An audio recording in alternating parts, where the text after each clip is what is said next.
Dear student, Gayatri PG college Sanchore की online classes में आपका स्वागत है। आज हम BSc part second organic chemistry में नेक्स्ट जो टॉपिक है, use of acetals and ketals as protecting group, यानी जो एसिटेल और कीटेल है उनका सुरक्षात्मक समूह के रूप में उपयोग। देखिए, इंपॉर्टेंट टॉपिक है। जो एसिटेल और कीटेल होते हैं उनका प्रोटेक्टिंग ग्रुप के रूप में किस प्रकार से उपयोग किया जाता है। तो देखिए, पहले एसिटेल और कीटेल क्या होते हैं कि जब एल्डिहाइड की अभिक्रिया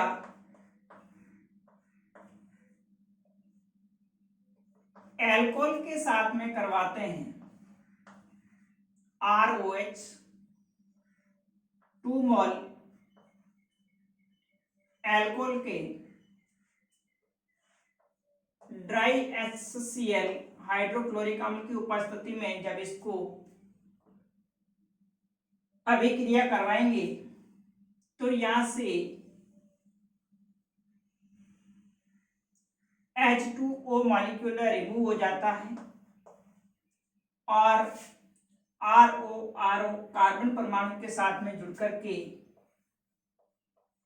RCH OR। तो आप देख रहे हैं जो एल्डिहाइड है RCHO, इसकी विक्रिया जब अल्कोहल के साथ में करवाते हैं ड्राई HCl की उपस्थिति में, तो H2O अणु रिमूव होने के बाद में एल्कोक्साइड आयन जो बनता है RO- इस कार्बन के साथ में, ये भी R इस कार्बन के साथ में जुड़ करके एसीटेल बनाता है।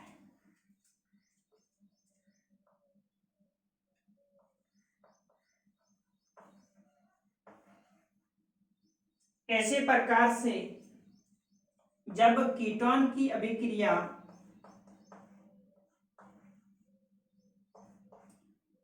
एल्कोहल के साथ में करवाते हैं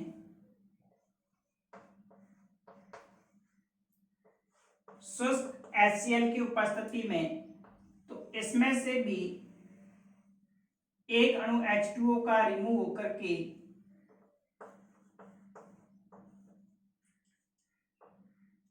कीटेन बनता है।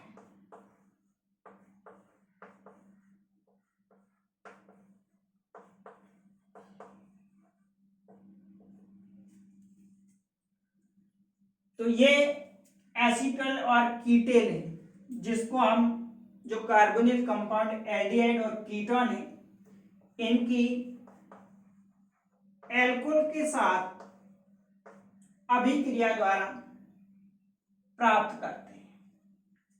इसी प्रकार से साइक्लिक एसिटेल और कीटेल का फॉर्मेशन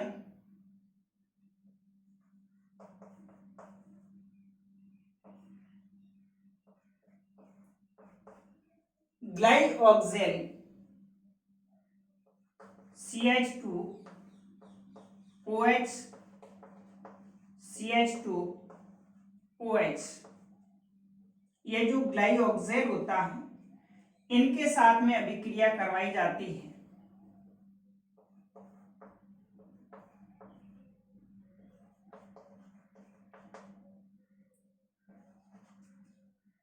कीटोन होता है, सॉरी, एल्डिहाइड होता है, वो ग्लाइऑक्सेल के साथ अभिक्रिया करके यहाँ से H2O अणु रिमूव हो जाएगा और साइक्लिक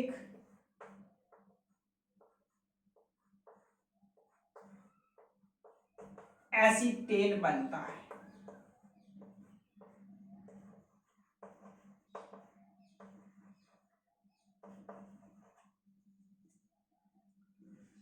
इसी प्रकार से कीटोन होते हैं, वो भी ग्लाइऑक्सिल के साथ अभिक्रिया करके साइक्लिक कीटेल बनाते हैं। तो ये जो एसीटेल कीटेल है, साइक्लिक एसीटेल और साइक्लिक कीटेल है, इनका जो उपयोग होता है वो प्रोटेक्टिंग ग्रुप के रूप में किया जाता है। इट मीन्स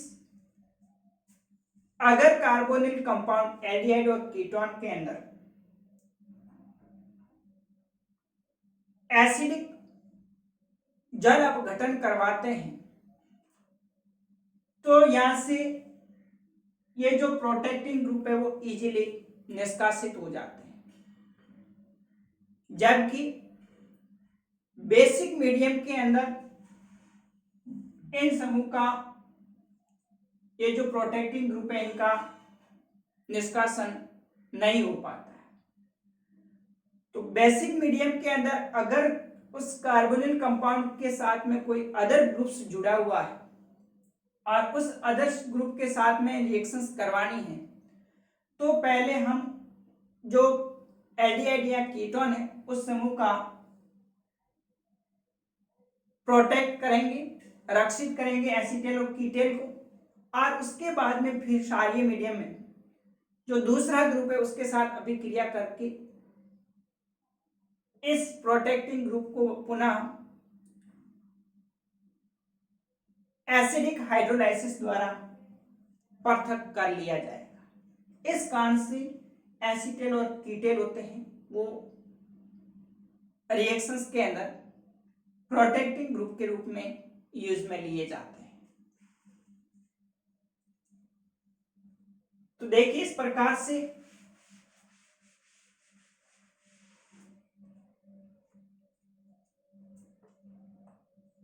जो साइक्लिक एसीटेल है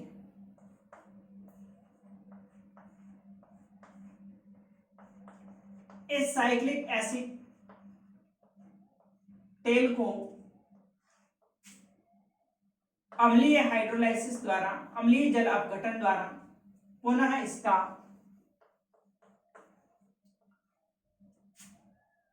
पृथक्करण किया जा सकता है।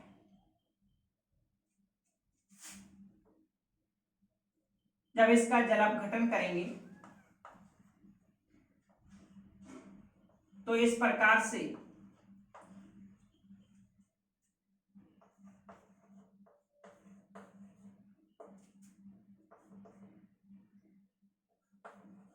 ग्लाइऑक्सिल अणु पुनः अलग हो जाएगा और डाइहाइड्रिक अल्कोहल प्राप्त होता है जो अनस्टेबल है।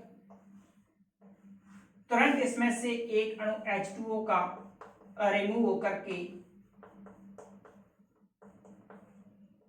पुनः एल्डिहाइड बना देता है। इसी प्रकार से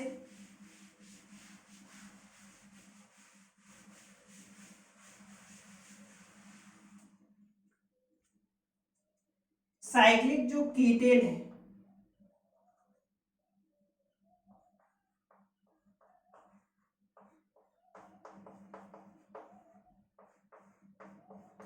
उसका भी जब एसिडिक हाइड्रोलाइसिस किया जाता है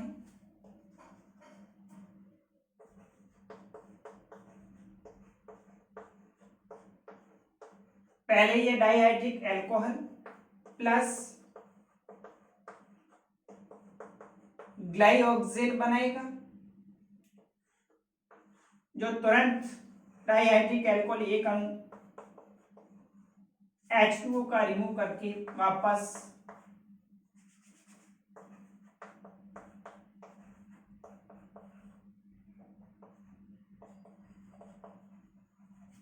कीटोन बनाता है। तो इस प्रकार से आप देख रहे हैं जो एसीटेल और कीटेल है उन एसीटेल और कीटेल का अम्लीय हाइड्रोलाइसिस, अम्लीय जल अपघटन द्वारा पुनः पृथक करके एल्डिहाइड और साइक्लिक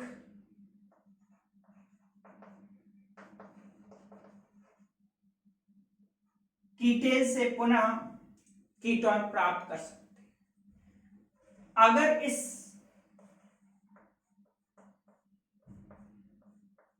साइक्लिक एसिटेल की अभिक्रिया बेसिक मीडियम में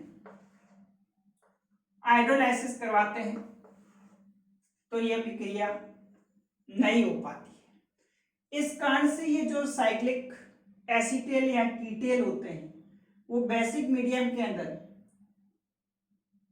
इसका निष्कासन नहीं हो पाता है।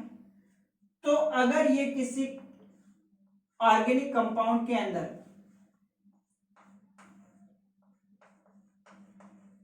इस प्रकार से प्रेजेंट है और इनमें से हमें किसी एक ग्रुप की रिएक्शंस करवानी है, जैसे यहाँ पर आप देख रहे हैं कीटोन भी प्रेजेंट है और एस्टर समूह भी प्रेजेंट है, लेकिन हमें रिएक्शंस किसकी करवानी है? एस्टर की करवानी है, क्योंकि ये जो एस्टर ग्रुप होता है और जो कार्बोनिल कंपाउंड यानी जो कीटोन समूह होता है दोनों अभिक्रिया कर लेते हैं। तो हमें इस कीटोन पर अभिक्रिया न करवा करके एस्टर पर अभिक्रिया करवानी है। तो इस कीटोनिक ग्रुप को हम पहले प्रोटेक्ट करेंगे और साइक्लिक कीटेल बनाएंगे। उस साइक्लिक कीटेल के बाद में फिर बेसिक मीडियम में जब हम रिएक्शन करवाएंगे तो इस साइक्लिक कीटेल पर कोई रिएक्शंस नहीं होती है और जो एस्टर समूह होता है वो आगे अभिक्रिया करके उससे हम अलग उत्पाद प्राप्त करेंगे। और अभिक्रिया होने के बाद जैसे हम एस्टर का हाइड्रोलाइसिस करके बेसिक मीडियम के अंदर एल्कोहल में परिवर्तित कर देंगे और उसके बाद में जो ये कीटोन है जिसको हमने साइक्लिक कीटेन के द्वारा इस प्रकार से प्रोटेक्ट कर रखा है तो उसको पुनः एसिडिक मीडियम के अंदर हाइड्रोलाइसिस के द्वारा पृथक करके कीटोन को प्राप्त कर सकते हैं। तो इस प्रकार से जो एसिटेल और कीटेल होते हैं उनका ऑर्गेनिक कंपाउंड के अंदर कार्बोनिल और जो एल्डिहाइड ग्रुप है उसको प्रोटेक्ट करते हुए दूसरा जो समूह उपस्थित है उसकी जो अभिक्रिया होती है वो संपन्न करवाई जाती है।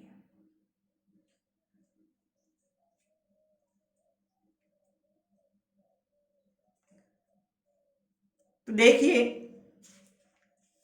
एग्जाम में इसका किस तरह से सवाल पूछा जाता है। देखिए किस प्रकार से एसिटेल और कीटेल का प्रोटेक्टिंग ग्रुप के रूप में यूज किया जाता है। आप देख रहे हैं कि एक रिएक्शंस दे रखी है जिसमें साइक्लोपेंटेन के साथ में एक ketonic group C double bond O है और एक तरफ कार्बन से एस्टर समूह COO C2H5 एथिल एसीटेट समूह जुड़ा हुआ है। अब आगे आपने देखा होगा कि एरो के ऊपर लिथियम एल्यूमिनियम हाइड्राइड दे रखा है और उसके अंदर उत्पाद में आप देख रहे हैं ओनली फॉर एस्टर समूह है वो अपचित होकर के एल्कोहल CH2OH प्राप्त होता है। तो इस अभिक्रिया के अंदर जब हम एस्टर और कीटोन दोनों ग्रुप प्रेजेंट हैं और फिर लिथियम एल्यूमिनियम हाइड्राइड की प्रेजेंस में रिडक्शन करवाते हैं तो इस कंडीशन के अंदर एस्टर और C डबल बॉन्ड O जो समूह है इन दोनों का अपचयन हो जाता है, जबकि हमें केवल रिएक्शन इस एस्टर समूह का अपचयन करवाना है न कि इस कीटोन का। तो इस प्रकार की अभिक्रिया के लिए कि हमें सिर्फ एस्टर से अपचयन द्वारा एल्कोहल प्राप्त करना है जबकि C डबल बॉन्ड O को एज इट इज रखना है। तो इस कंडीशन के लिए पहले इस C डबल बॉन्ड O समूह का प्रोटेक्शन करेंगे। तो इसके प्रोटेक्शन के लिए अम्ल की उपस्थिति में पहले इस कीटोन को साइक्लिक कीटेल यानी इसकी विक्रिया ग्लाइकोक्सेल के साथ में करवाते हैं। तो अम्ल की उपस्थिति में ये जो ग्लाइऑक्सिल है वो इस सी डबल बॉन्ड ओ के साथ अभिक्रिया करके साइक्लिक कीटेल बना देता है। इस प्रकार से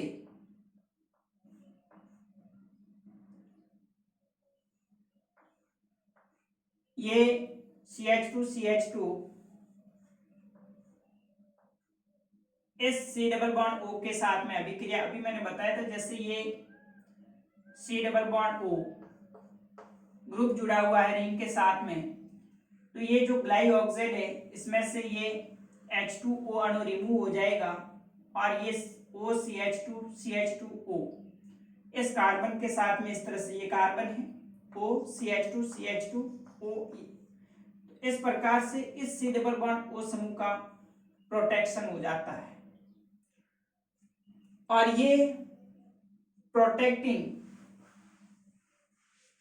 जो कीटोनिक ग्रुप है वो आगे बेसिक मीडियम के अंदर कोई रिएक्शन नहीं करता है और इधर सी डबल बॉन्ड ओ OC2H5 समूह। अब हम इस एस्टर का इजीली लिथियम एल्यूमिनियम हाइड्राइड की उपस्थिति में अपचयन किया जा सकता है। ये जो सी डबल बॉन्ड ओ समूह था वो ग्लाइऑक्साइड द्वारा इसको प्रोटेक्ट कर लिया, रक्षित कर लिया, अब ये कोई अभिक्रिया नहीं करेगा। अब हम लिथियम एल्यूमिनियम हाइड्राइड की उपस्थिति में एस्टर समूह अपचित होकर के एल्कोहल बना देता है।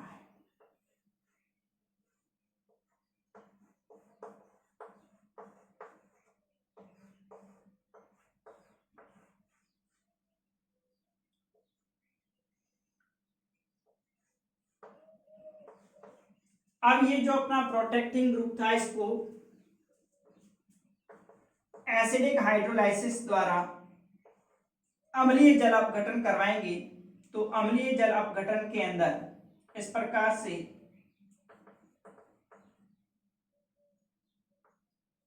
यहां से CH2OH और ये CH2OH ग्लाइऑक्सिल है वो अलग हो जाएगा और डाइहाइड्रिक एल्कोहल बन जाता है।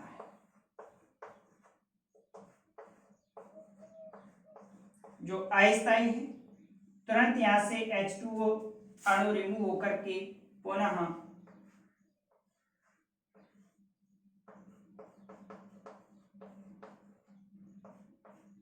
कीटोन में परिवर्तित हो जाएगा।